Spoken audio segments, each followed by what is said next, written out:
السلام علیکم ورحمۃ اللہ وبرکاتہ۔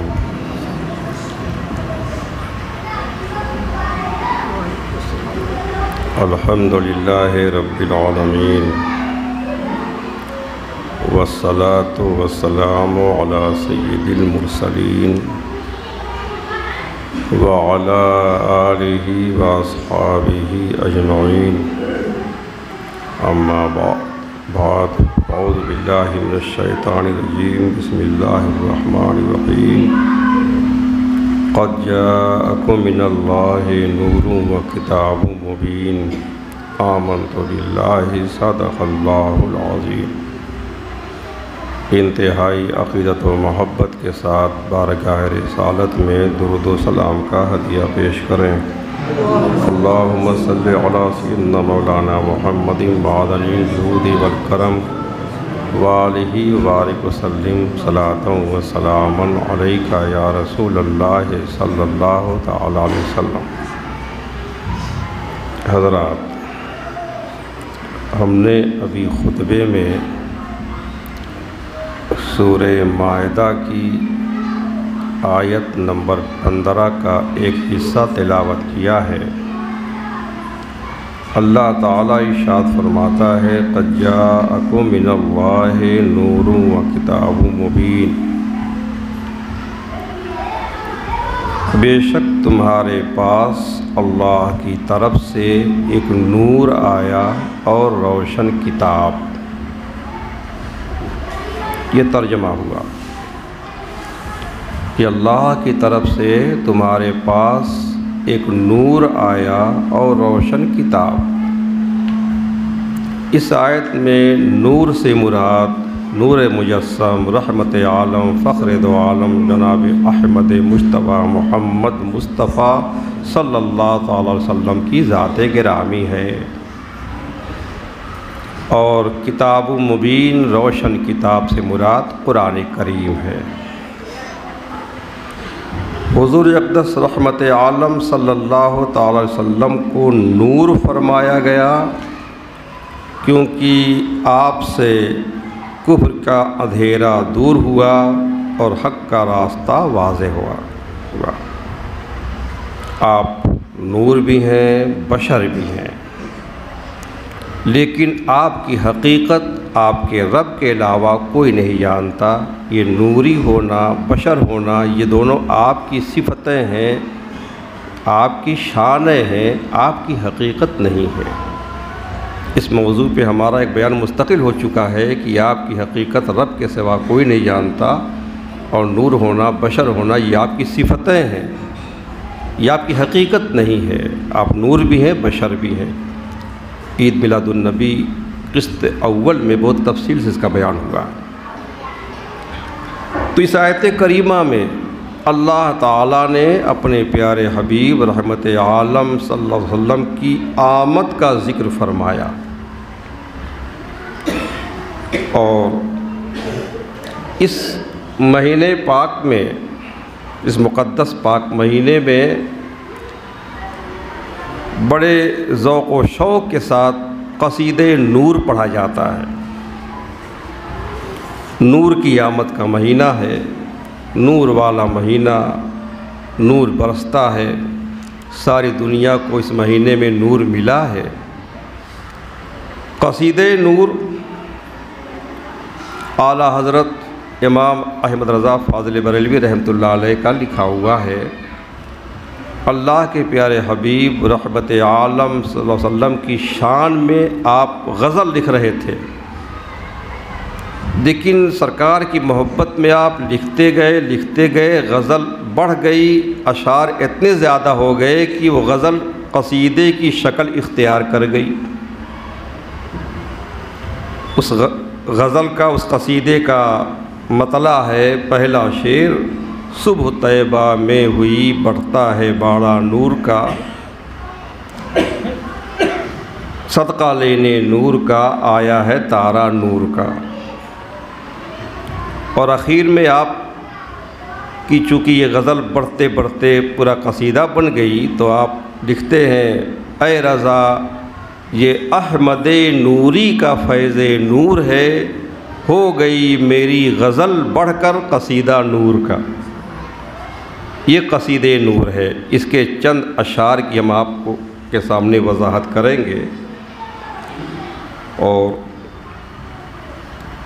یہ قصیدہ 59 اشعار پر مشتمل ہے، اس میں 59 شعر ہیں اور 47 مطلع ہیں۔ جس شعر میں دونوں مصرے ایک جیسے ہوتے ہیں، میں سمجھانے کے لیے کہہ رہا ہوں، اس کو مطلع کہا جاتا ہے۔ جیسے چمک تجھ سے پاتے ہیں سب پانے والے، میرا دل بھی چمکا دے چمکانے والے، والے اس میں بھی ہے والے اس میں بھی ہے، دونوں یہ مطلع کہلائے گا۔ تو اکثر قصیدہ ہو یا غزل ہو نعت ہو، اس میں ایک مطلع ہوتا ہے زیادہ تر، کبھی کبھی 2 مطلع ہوتے ہیں، 2 شعر کا مصرع ایک جیسا ہوتا ہے۔ لیکن اس قصیدے کی خصوصیت یہ ہے کہ 1-2 مطلع نہیں، اس میں 47 مطلع ہیں۔ 2-3 مطلع کہتے کہتے شاعر پریشان ہو جاتا ہے، کہاں سے مطلع لائے کہ ہر مصرے میں ایک آخر ایک جیسا رہے، اور اس میں 47 مطلع ہیں کہ دونوں مصروں کا آخر ایک جیسا ہے۔ تو یہ نورانی قصیدہ واقعی قصیدہ نور ہے، اسے پڑھیے تو ایسا معلوم ہوتا ہے جیسے نور کی برسات ہو رہی ہو۔ آپ نے یہ قصیدہ جب لکھا تو سب سے پہلے یہ قصیدہ بدایوں شریف میں پڑھا گیا تھا۔ اس قصیدے کی تاریخ سب نہیں جانتے۔ عرس قادری میں، بدایوں شریف میں عرس ہوتا ہے، عرس قادری، وہاں سب سے پہلے قصیدہ پڑھا گیا تھا 5 جمادی الآخرہ سن 1317 ہجری کو۔ اور اس عرس میں، اس بزم میں، اس وقت کے ہندوستان کے نامور مشہور علماء اور مشائخ موجود تھے۔ وہ واقعی جو عالم ہوتا ہے، جو واقعی روشن ضمیر پیر ہوتا ہے، ایسے ایسے علماء مشائخ موجود تھے۔ مولانا عبدالقادر بدایونی رحمۃ اللہ علیہ، مولانا وسیع احمد محدث صورتی رحمۃ اللہ علیہ، مولانا ہادی علی خان سیتا پوری رحمۃ اللہ علیہ، مولانا ہدایت رسول صاحب رحمۃ اللہ علیہ، شاہ محمد فاخر الہ آبادی رحمۃ اللہ علیہ، شاہ علی حسین اشرفی میاں رحمۃ اللہ علیہ، اور مرحرہ مطہرہ کے جو اس وقت سجادہ نشیں تھے، اعلیٰ حضرت کے پیر کے پوتے شاہ ابو الحسین نوری میاں، جو غوث اعظم کے جمال و کمال کے مظہر تھے، وہ صدر مشائخ تھے، سارے مشائخ علماء کے صدر سے صدر مجلس تھے وہ، اور اعلیٰ حضرت بھی اس بزم میں تشریف فرما تھے۔ اور مشہور کے بدایوں کے مشہور نعت خواں حبیب قادری صاحب مرحوم تھے، جن کی آواز بہت اچھی تھی، بہت عمدہ نعشی پڑھتے تھے۔ اب یہ محفل ہے علماء کی، مشائخ کی، اور اس محفل میں یہ نعت خواں حبیب قادری صاحب ہیں، انہوں نے اپنے مخصوص انداز میں قصیدہ نور پڑھنا شروع کیا۔ محفل کے شرکا بتاتے ہیں کہ قصیدہ نور جب پڑھنا شروع کیا تو محفل سراپا نور بن گئی۔ ایک ایک شعر 4-4 5-5 مرتبہ پڑھا گیا، اب 59 اشعار ہیں اس میں۔ کیف و سرور کی ایک کیفیت برپا تھی، نور کی برسات ہو رہی تھی۔ 10 بجے یہ قصیدہ شروع ہوا ہے اور ظہر تک یہ قصیدہ جو ہے پڑھا جاتا رہا، اس پر ظہر کی نماز پڑھی گئی۔ اور حضرت شاہ احمد نوری میاں رحمۃ اللہ علیہ گردن جھکائے ہوئے مراقبے میں بیٹھے تھے جب تک قصیدہ پڑھا جا رہا تھا۔ بس اللہ کے حبیب کا سراپا جلوہ وہ دیکھ رہے تھے، قصیدہ نور سن رہے تھے۔ جب قصیدہ پورا ہوا، گردن اٹھائی اور دعا کے لیے ہاتھ اٹھایا۔ وہ دعا مانگ رہے تھے، دعا میں کیا سا تاثیر تھی؟ اعلیٰ حضرت والہانہ انداز کے ساتھ اٹھے، بے ساختہ ان کی زبان منہ سے ایک چیخ نکلی اور حضرت نوری میاں رحمۃ اللہ علیہ کے زانوئے مبارک پہ سر رکھ دیا، کافی دیر تک روتے رہے۔ واقعی کہا تعالیٰ حضرت نے کہ احمد نور اے رضا، یہ احمد نوری کا فیض نور ہے، ہو گئی میری غزل بڑھ کر قصیدہ نور کا۔ اب دیکھیے اس کا پہلا شعر ہے، صبح طیبہ میں ہوئی بٹتا ہے باڑا نور کا، صدقہ لینے نور کا آیا ہے تارا نور کا۔ ہمارے آقا و مولا رحمت عالم نور مجسم صلی اللہ علیہ وسلم کے پاک مقدس پاکیزہ شہر مدینہ میں جب بھی صبح ہوتی ہے تو دربار لگتا ہے۔ زمین و آسمان، جنت دوزخ، دنیا آخرت، ہر جگہ کے شہنشاہ تو اللہ کے حبیب ہیں، اللہ نے ان کو بادشاہ بنایا ہے۔ تو جب صبح ہوتی ہے دربار لگتا ہے، اور دربار لگتا ہے تو نور کی خیرات بٹنے لگتی ہے، نور کی خیرات تقسیم ہونے لگتی ہے۔ اور جب نور کا صدقہ بٹنا شروع ہوتا ہے صبح صادق کے وقت ہی سے، تو ساری دنیا کے لوگ جتنے بھی اغواث ہیں، اقطاب ہیں، ابدال ہیں، اوتاد ہیں، جتنے بھی اولیاء ہیں، صلحاء ہیں، یہ سب دوڑ دوڑ کر خیرات لینے لگتے ہیں، نور کی خیرات۔ اور صرف زمین والے ہی نہیں، خاکی لوگ ہی نہیں خیرات لینے کو آتے، صرف زمین والے ہی نہیں دامن پھیلاتے، بلکہ آسمان کے نورانی ستارے بھی بھیک لینے کے لیے در مصطفیٰ پر حاضر ہو جاتے ہیں۔ صدقہ لینے نور کا آیا ہے تارا نور کا، نورانی ستارے بھی آتے ہیں در مصطفیٰ پر صدقہ لیتے ہیں۔ ویسے بھی چاند سورج ستارے نے روشنی تو انہی کے صدقے میں پائی ہے، اور جب صدقہ لے کے جاتے ہیں ان کا نور اور نکھر جاتا ہے۔ ایک شعر ہے اس کا، 12ویں کے چاند کا مجرا ہے سجدہ نور کا، 12ویں کے چاند کا مجرا ہے سجدہ نور کا، 12 برجوں سے جھکا ایک ایک ستارہ نور کا۔ یعنی جب بھی چاند کی 12 تاریخ آتی ہے تو حضور اقدس رحمت عالم صلی اللہ علیہ وسلم کی ولادت کی خوشی اور نسبت سے آسمان کا چاند جھک جھک کر حضور کی بارگاہ میں آداب و سلامی بجا لاتا ہے۔ اور صرف چاند ہی نہیں بلکہ دائرہ فلک میں جو 12 برج ہیں اور ہر برج میں ستارے چلتے ہیں، تو 12 برجوں کا ہر ستارہ جھک کر حضور کی بارگاہ میں سلام نیاز بجا لاتا ہے۔ 12 برجوں سے جھکا ایک ایک ستارہ، یعنی ہر ستارہ ایک ایک ستارہ جھک جاتا ہے، کوئی ستارہ باقی نہیں رہتا۔ میں بہت ہلکی وضاحت کر رہا ہوں ورنہ ایک ہی شعر میں تو پورا وقت ختم ہو جائے۔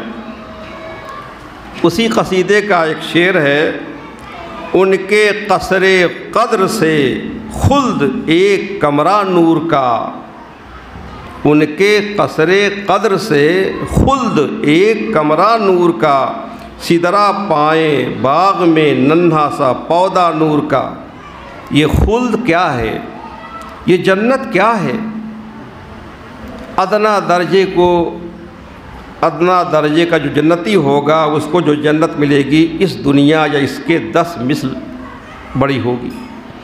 پھر جنت کتنی بڑی ہے، کتنی عظیم ہے، اس کی بڑائی کا اندازہ کوئی لگا ہی نہیں سکتا ہے۔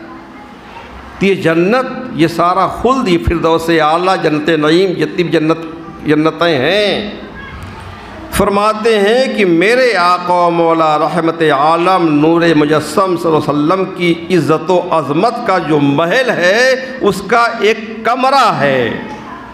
یہ ساری جنتیں حضور کے محل کا ایک کمرہ ہے۔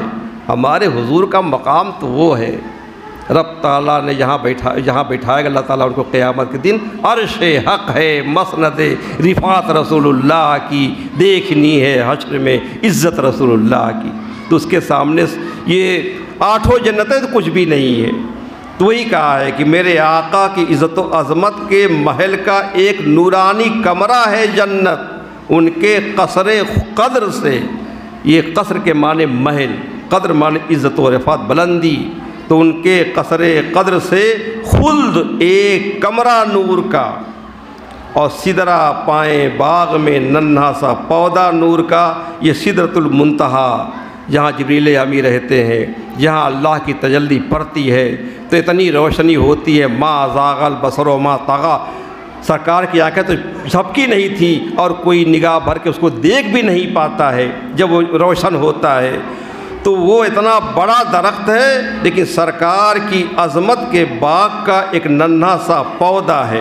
تو سرکار کا محل اور اس محل کے صحن میں ایک باغ کا ایک ننھا سا پودا ہے سدرۃ المنتہا، اور ایک کمرہ ہے جنت الماوا، جنت الفردوس وغیرہ کا یہ خلد۔ تو سرکار کا محل کتنا عظیم ہوگا، سرکار کا مقام کتنا عظیم ہوگا، اور جس آقا کا مکان اتنا بڑا ہے، اتنا عظیم ہے، اس مکان کا جو مکین ہے اس کی عظمت کا اندازہ کون کر سکتا ہے۔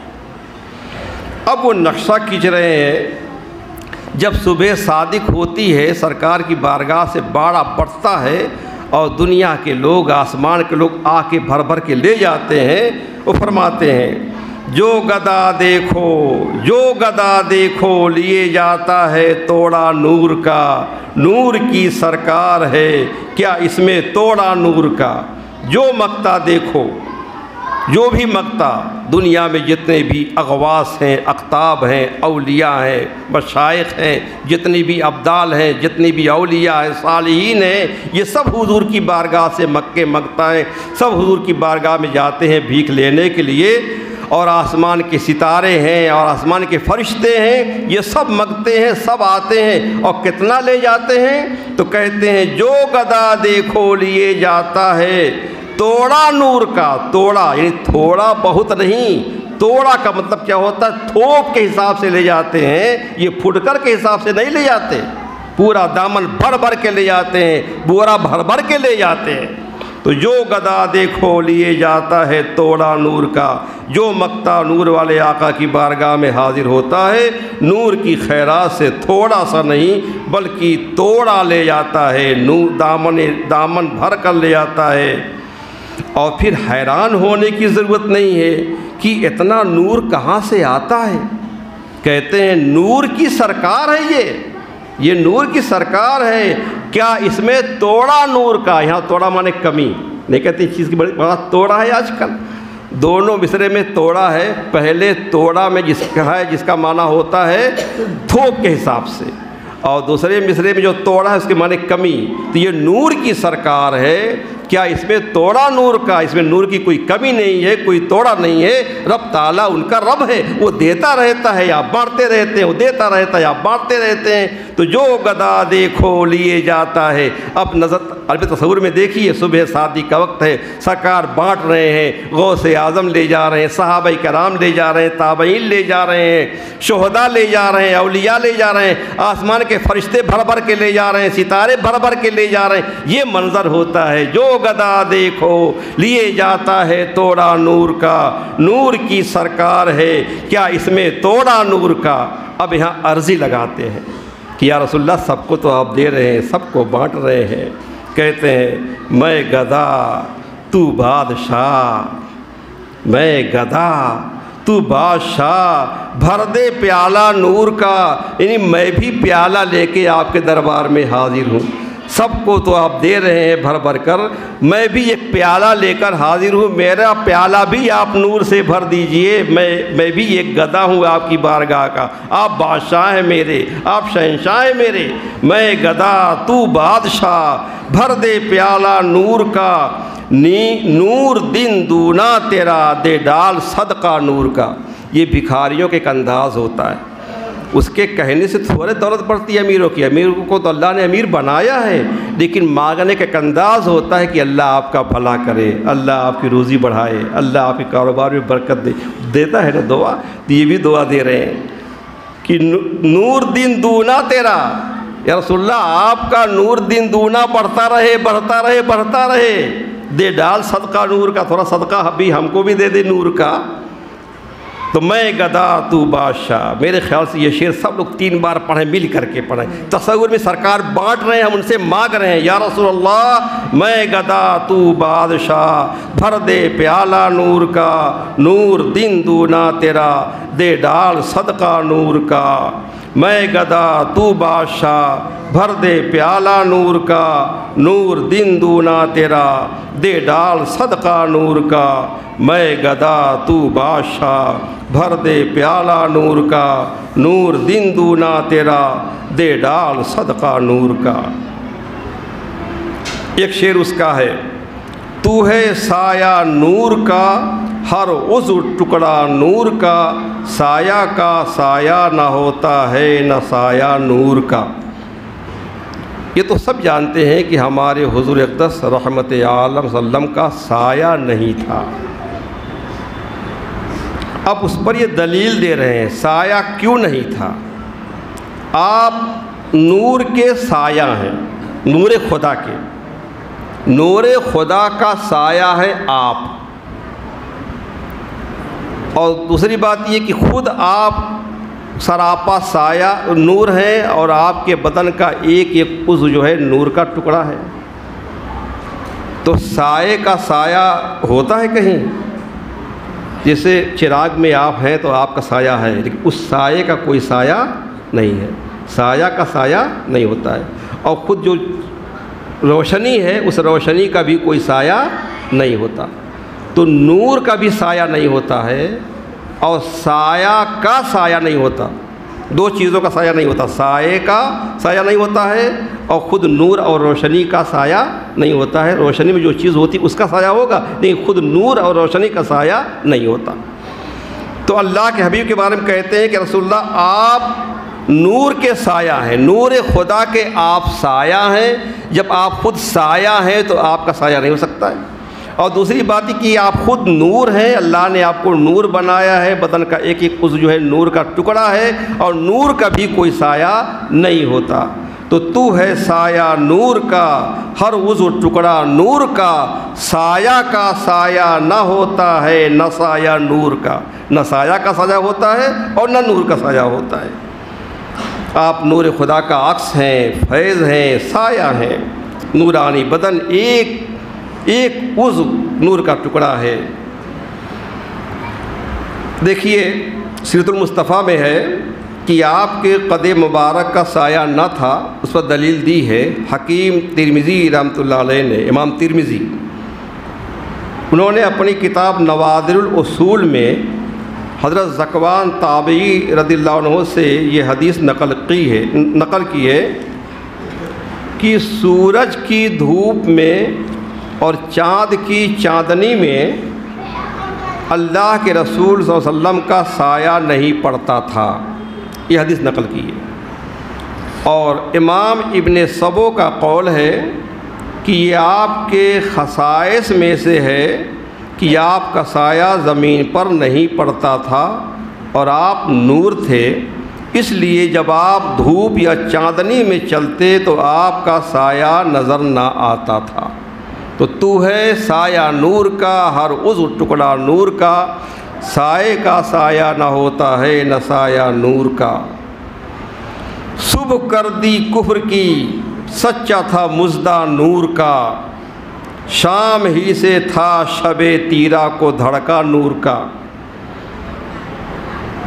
کفر و شرک کی تاریکی سے دنیا میں اندھیرا چھایا ہوا تھا، اور اس کفر و شرک کی جو تاریک رات تھی، اس رات کو دھڑکا لگا ہوا تھا کہ صبح کا اجالا پھیلے گا اور یہ تاریکی اندھیری ختم ہو جائے گی۔ اور اللہ تعالیٰ کا یہ وعدہ تھا کہ میرا حبیب جب دنیا میں تشریف لائے گا تو کفر و شرک کی تاریکیاں مٹا دے گا، ساری دنیا میں روشنی ایمان کی پھیلا دے گا۔ تو سرکار آئے ویسی وجہ سے کہ اللہ نے فرمایا تھا، اسی کو کہتے ہیں کفر، صبح کر دی کفر کی، سچا تھا مژدہ نور کا، جو نور کی خوشخبری تھی وہ سچی ثابت ہوئی، آپ نے کفر کی صبح کر دی۔ شام ہی سے تھا شب تیرا کو دھڑکا نور کا، شب تیرا نے اندھیری رات، اور اس وقت کا منظر کھینچ رہے ہیں، اس کا نقشہ ناریوں کا دور تھا۔ نار کے معنی آگ، یہ کفر و شرک والے سب ناری ہیں، جہنم میں جلنے والے، ناریوں کا دور تھا، دل جل رہا تھا نور کا۔ یہ جو نور خدا، نور اسلام، نور حق ہے، اس کا دل جل رہا تھا جب کفر کا غلبہ دیکھتا تھا، شرک کا غلبہ دیکھتا تھا، دنیا میں تاریکی ہی تاریکی تھی، اندھیرا ہی اندھیرا تھا، تو نور حق کا دل جل رہا تھا اس ناریوں کے کفر و شرک کے سامنے۔ تو ناریوں کا دور تھا، دل جل رہا تھا، نور کا۔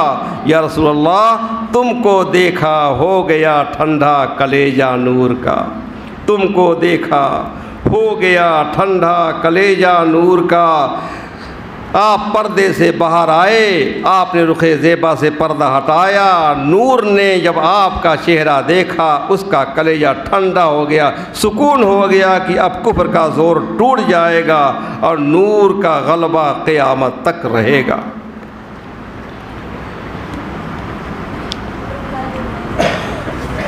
اور اس پر جو ہے ہم نے ایک واقعہ تو اس میں ہم لے کے آئے تھے، لیکن وقت جو ہے زیادہ نہیں ہے، اس کا تھوڑا حصہ بیان کر دیں گے ہم۔ اس میں جو ہے ان دونوں شعروں کی وضاحت بھی ہے، تفسیر بھی ہے، اور اس وقت کی منظر کشائی بھی ہے۔ اور پھر دیکھیے اس نور کے تشریف لانے سے دنیا کا کفر کا اندھیرا کیسے چھٹ گیا ہے۔ علامہ ابن حجر مکی شافعی رحمۃ اللہ علیہ کا نام آپ نے سنا ہوگا۔ ان کی کتاب ہے نعمت الکبریٰ۔ اس نعمت الکبریٰ میں صفحہ 52 پر وہ لکھتے ہیں، وہ ایک ایمان افروز واقعہ ہے، عقلوں کو حیران کر دینے والا واقعہ ہے۔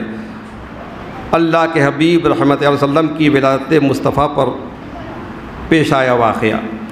فرماتے ہیں کہ ایک شخص تھا، یمن کا رہنے والا تھا، اس کا نام تھا عامر یمنی، یمن کا رہنے والا عامر یمنی۔ ابھی ہمارے حضور پیدا نہیں ہوتے، پیدا ہونے والے تھے، اس کا واقعہ یہ۔ عامر یمنی کی ایک بیٹی تھی، اور اس کی وہ بیٹی جو ہے قولنج کے بیماری میں اور جذام کی بیماری میں مبتلا تھی۔ یہ بڑی آنت کا جو درد ہوتا ہے اس کو قولنج کہتے ہیں، اور سفید داغ کی بیماری، اور اس کے ساتھ ساتھ جو ہے چلنے پھرنے سے معذور بھی تھی، اپاہج بھی تھی، اس کا ہاتھ بھی نہیں کام کر رہا تھا، اس کے پیر بھی نہیں کام کر رہے تھے، بالکل بیکار تھی وہ۔ عامر کے پاس ایک بت تھا، وہ بت پرست تھا، بت کی پوجا کرتا تھا۔ وہ اپنی بیٹی کو اس کے سامنے بٹھاتا، بت کے سامنے، اور بت سے کہتا کہ تو ہمارا معبود ہے، ہم تیری ہمیشہ سے پوجا کرتے ہیں، اگر تو شفا دے سکتا ہے تو میری بیٹی کو شفا دے دے۔ سال و سال تک وہ یوں کہتا رہا، مگر بت بنا رہا، پتھر کا بت دے بھی کیا سکتا ہے۔ کہ خدا کی توفیق ہوئی، ایک دن عامر اپنی بیوی سے کہنے لگا کہ ہم کب تک اس گونگے بہرے پتھر کو پوچھتے رہیں گے، یہ نہ بولتا ہے نہ سنتا ہے، میں نہیں سمجھتا کہ ہم صحیح دین پر ہیں، لگتا ہے یہ دین ہمارا صحیح نہیں ہے، یہ غلط ہے۔ اس کی بیوی نے کہا تم ٹھیک کہتے ہو، میرے دل میں بھی یہ بات آتی ہے، ہمیں ہدایت تلاش کرنی چاہیے، ہمیں ساتھ لے کر ہدایت کی تلاش کے لیے نکلو، شاید ہمیں حق کی طرف کہیں کوئی رہنمائی مل جائے۔ دونوں میاں بیوی اپنے مکان کی چھت پر بیٹھے یہی گفتگو کر رہے تھے۔ ان کی وہ اپاہج بیٹی جو سفید داغ کی بھی مریض تھی، طرح طرح کی بیماری مبتلا تھی، نیچے سو رہی تھی۔ دونوں یہی بات کر رہے تھے کہ اچانک انہوں نے دیکھا کہ ایک نور ہے، سرکار کی ولادت کا وقت بالکل آ گیا ہے، وہ کہاں ہے؟ یمن میں ہے، اور سرکار پیدا ہو رہے ہیں کہاں؟ مکہ مکرمہ میں۔ انہوں نے دیکھا کہ ایک نور ہے جو سارے آسمان پر پھیلا ہوا ہے، اور اس کی روشنی سے ساری دنیا چمک اٹھی ہے۔ اللہ پاک نے ان کی آنکھوں سے اندھیرے کے پردے ہٹا دیے تاکہ وہ خواب غفلت سے جاگ جائیں۔ وہ کیا دیکھتے ہیں کہ فرشتے سب باندھے ایک مکان کو گھیرے میں لیے ہوئے ہیں، آسمان سے فرشتے اتر رہے ہیں، ایک مکان کو گھیرے میں لیے ہوئے ہیں۔ اور کیا دیکھتے ہیں کہ جتنے پہاڑ ہیں سب سجدہ کر رہے ہیں، زمین ٹھہری ہوئی ہے، درخت جھکے ہوئے ہیں، اور ایک کہنے والا کہہ رہا ہے مبارک ہو سچے اور آخر نبی امام الانبیاء سید الرسول اللہ کے حبیب جناب احمد مجتبیٰ محمد مصطفیٰ صلی اللہ علیہ وسلم پیدا ہو گئے ہیں۔ الصلاۃ والسلام علیک یا رسول اللہ، الصلاۃ والسلام علیک یا رسول اللہ، الصلاۃ والسلام علیک یا رسول اللہ۔ مبارک ہو کہ ختم المرسلین تشریف لے آئے، جناب رحمت للعالمین تشریف لے آئے۔ عامر نے اب اپنے بت کو دیکھا تو اوندھے منہ زمین پر ذلیل و خوار پڑا ہوا تھا۔ عامر کی بیوی کہنے لگی ذرا اس بت کو تو دیکھیے، کیسے سر نیچا کیے زمین پر پڑا ہے۔ اتنا سنتے ہی بت بول اٹھا، بت کے اندر سے آواز آئی، بول اٹھا خبردار رہو، بڑی خبر ظاہر ہو گئی ہے، وہ پاک ذات پیدا ہو چکی ہے جو کائنات کو شرف و افتخار بخشے گی۔ آگاہ رہو، وہ آخری نبی صلی اللہ علیہ وسلم جن کی آمد کا جن کے آنے کا ہر ایک کو انتظار تھا، جن سے درخت اور پتھر باتیں کریں گے، وہ کہ جن کے اشارے سے چاند دو ٹکڑے ہوگا، اور جو قبیلے ربیہ اور مضر کے سردار ہوں گے وہ نبی ظاہر ہو چکے ہیں۔ یہ سن کر عامر کی بیوی نے کہا، عامر نے بیوی سے کہا تو سن رہی ہے یہ پتھر کیا کہہ رہا ہے؟ بولی ہاں سن رہی ہوں۔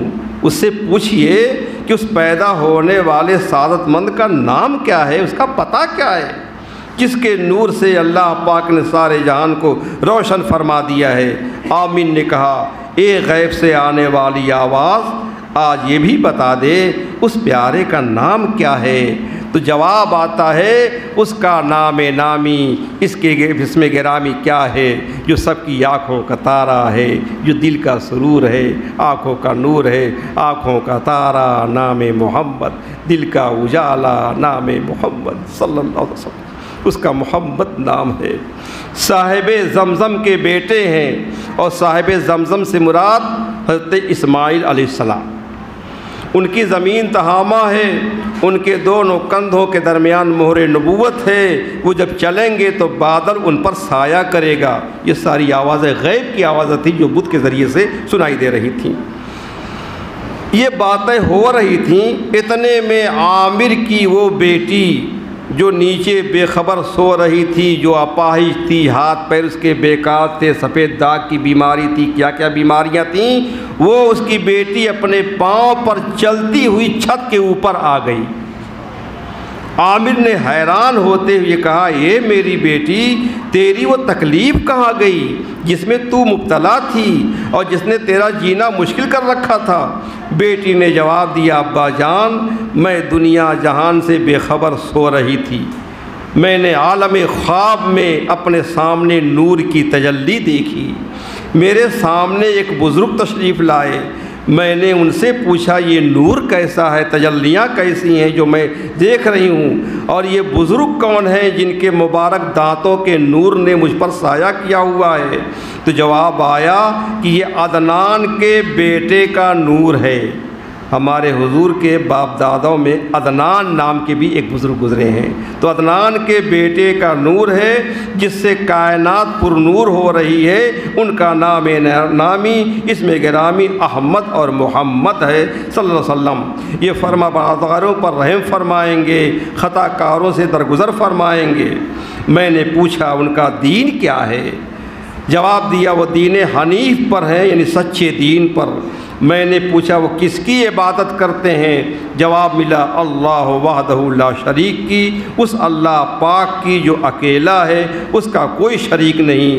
میں نے پوچھا آپ کون ہیں؟ تو جواب ملا میں ایک فرشتہ ہوں، ان فرشتوں میں سے ہوں جسے نور محمدی کے اٹھانے کا شرف بخشا گیا ہے۔